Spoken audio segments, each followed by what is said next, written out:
Sports all plays.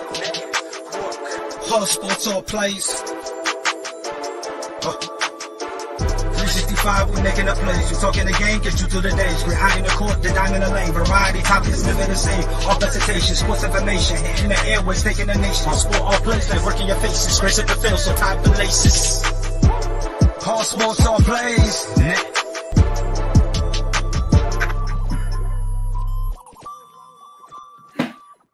Ladies and gentlemen, boys and girls, welcome to ASAP in the morning. It is April 13th, 2020.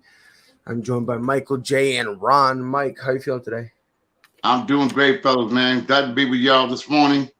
How y'all doing? Good, Hey, good. sir. Yes, sir. Jay McLovin, how you feeling? I'm good. I didn't get my jack this morning, but other than that, man, we're doing great.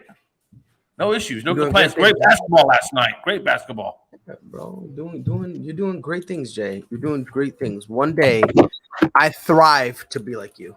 Just remember that. I thrive to be like you. Ronald. It's not hard to get there. Hey, listen, I got a 12-step program to get you there overnight. No big deal. So we got it. So let's get it. Ronald, how you feeling, brother? I'm actually effing pissed. I feel like the Clippers basically blew a 3-1 lead last night. Had the Clippers in the Nets in a perfect parlay. Clippers cost me a couple bucks. Wow, you're ready. Depression. You're ready. Depression. The best player, Carl Anthony Towns, fouled out. They were up like 15-4. And even before he fouled out, he was horrible. Mike, baby. Michael. Oh, we got my boy in the house. Okay. What's up, dude? How you feeling, bro? Chilling, bro. It's my first day off in like a month, so chilling. Yeah. I want everybody to take a really good picture with Mike smiling right now. Because if you noticed, the Bulls have not started their playoff run yet. Oh, here we go. I want to see that picture of Mike when those dreams come crashing down. The before and after picture. Wow. Hold on. Can we get a before and after? Yeah. No, hold on. I want the courage of your conviction.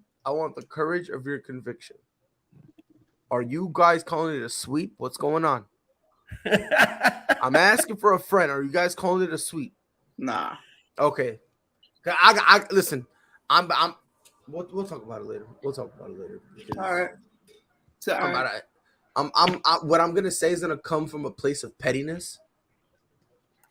It's gonna come out of a place of pettiness. So Right. I'll give him one.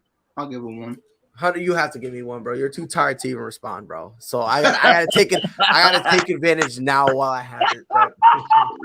Facts. Ronald mentioned the illustrious, the best team in LA, the LA Clippers, doing what LA Clippers usually do. They had the lead. Everything was looking good. Karl Anthony Towns was playing like Kaka. Had a horrible game. Horrible. He really did. And then he fouls out on top of all that. Right.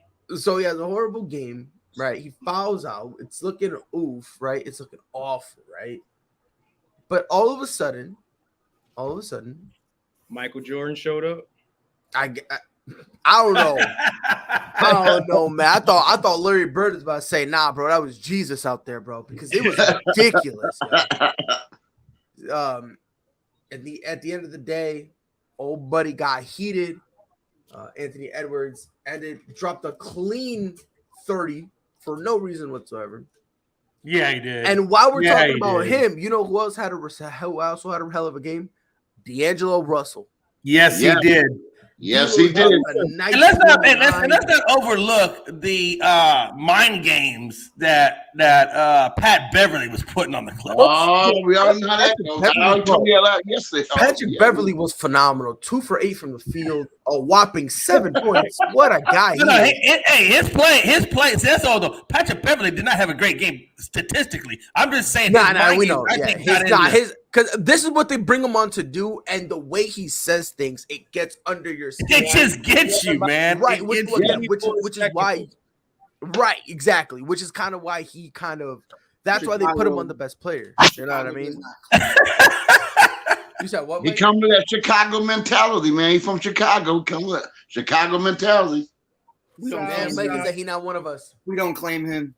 Damn. Patrick Beverly's that dude at the gym that always just gets into a fucking fight every 5 minutes. We don't claim him. We don't claim him. Meanwhile, that's literally all of Chicago. Gets a fight every 5 minutes. So it's fine how you don't claim it. Yeah, but Come on, Mike. But You already know what it is. it's different when you put up 30 and beat somebody's ass versus put up 2 points and beat somebody's ass. It's I like feel you. I feel you. But Paul George, the streak kind of. 10 for 24, Mhm. 34 points. Yep. Had a horrible, I think it was second quarter, that was abysmal.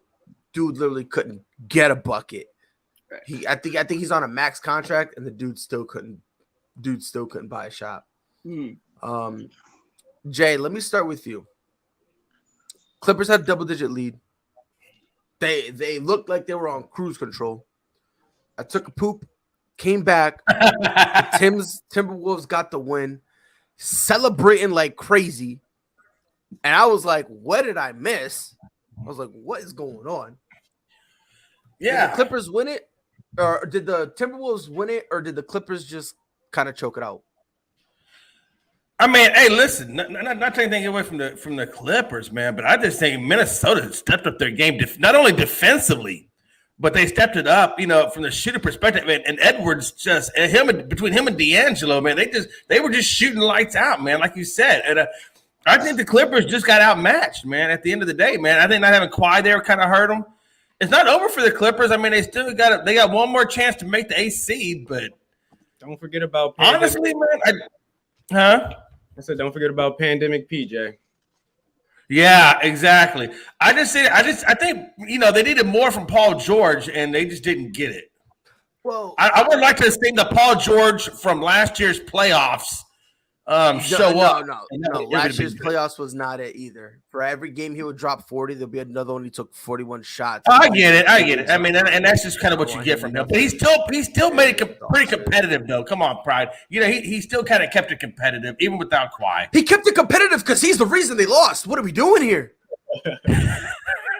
He kept it competitive for the wrong reason. I counted like 13 missed shots in a row from PG. I was losing. I think that was in the second quarter, and I think Into he the missed third. like the first. Yeah, I think like the first. What was it? 3 shots he took in the third. He missed. Dude, Yeah. I was just like, welp. I was, and I said this. I was like, he's gonna drop 30, but it's not gonna be a clean 30. It's gonna be a 30 where you're kind of like, okay. You called it. It took him 60. It took him 60 shots just to get to 30. Call it for what it is, Pride. It's a Russell Westbrook 30, and that's okay. No, we're not. You're not allowed to say that because then bitches leave the group chat. Because oh my bad. I said that out loud. I said that out loud. I've been gone too long. Tell us how you really feel. I've been gone too long. Bro, I can't because then casuals are gonna get mad at me and go, "What's the Westbrook with your MVP?" And I'm like, "All right, cool, whoop-de-doo." Like I understand I was an MVP. He was an MVP eons ago. All right, like MJ was an MVP. You tell me right now you can put him in the league and he'll dominate. Spoiler alert: no, he won't. Like, come on, bro, he's too old. That's just the fact of the matter. Like Mike, you can do that. We saw him with the Wizards. Possibly. Dude was looking like the SpongeBob meme when he's naked. He's got his hands on the record. He was looking like that, putting up 20. What if he's just been training the last 20 years? You said what? What if he's just been training in his gym in the last 20 years for a Imagine if he's been training, he put away the cigars, wasn't drinking, and imagine if he was in better shape now than he was in his prime. Hey, LeBron